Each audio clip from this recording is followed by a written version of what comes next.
Jean-Yves Fischbach, réalisateur.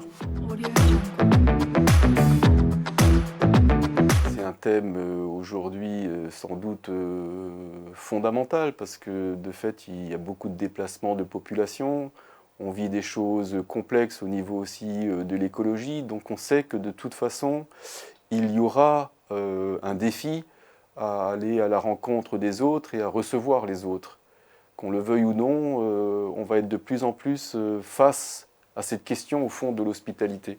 Avec le téléphone, avec Internet, on est plutôt dans une relation parfois plus virtuelle que réelle aussi avec les autres. Et parfois d'être en direct, face à une autre culture, face à une autre personne, face à quelqu'un qu'on ne connaît pas, eh bien parfois c'est plus rude, c'est plus difficile parce qu'on a moins l'habitude au fond d'être confronté à une altérité, on va dire, réelle, quoi.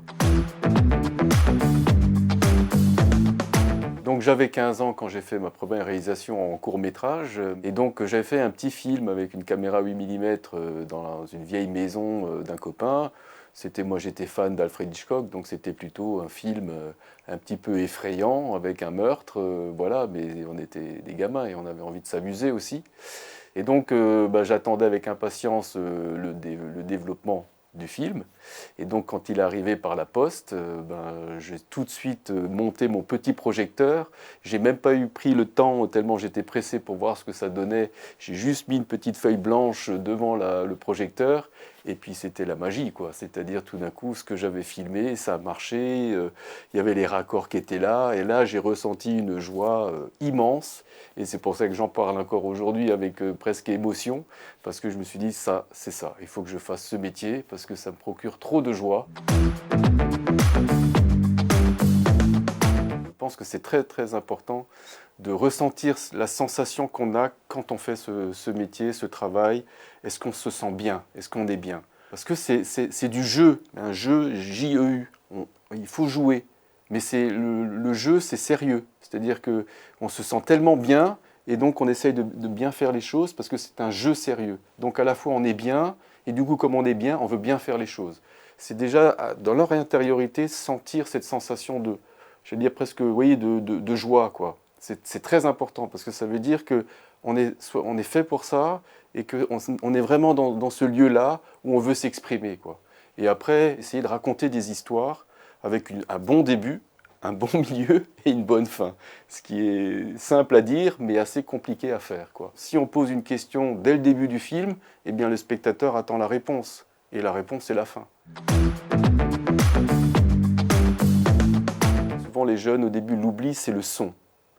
Alors, on peut faire des films muets. Hein.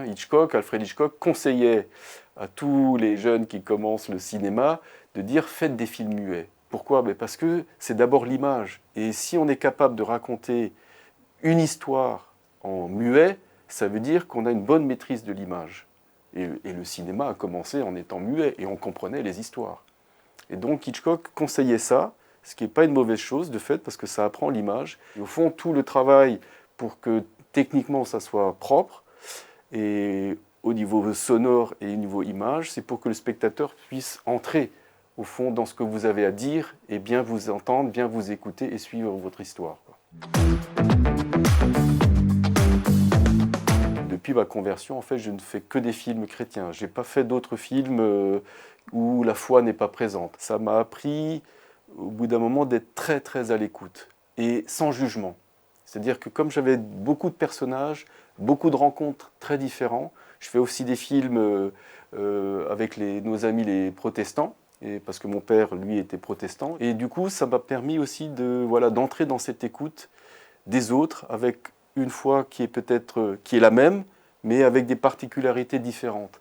Et au fond, comment écouter, j'allais dire presque la présence du Christ chez l'autre, quoi. Écouter la foi des autres, c'est vraiment quelque chose qui est passionnant à voir, à écouter, à entendre. Et du coup, ça donne aussi de l'espérance pour soi-même.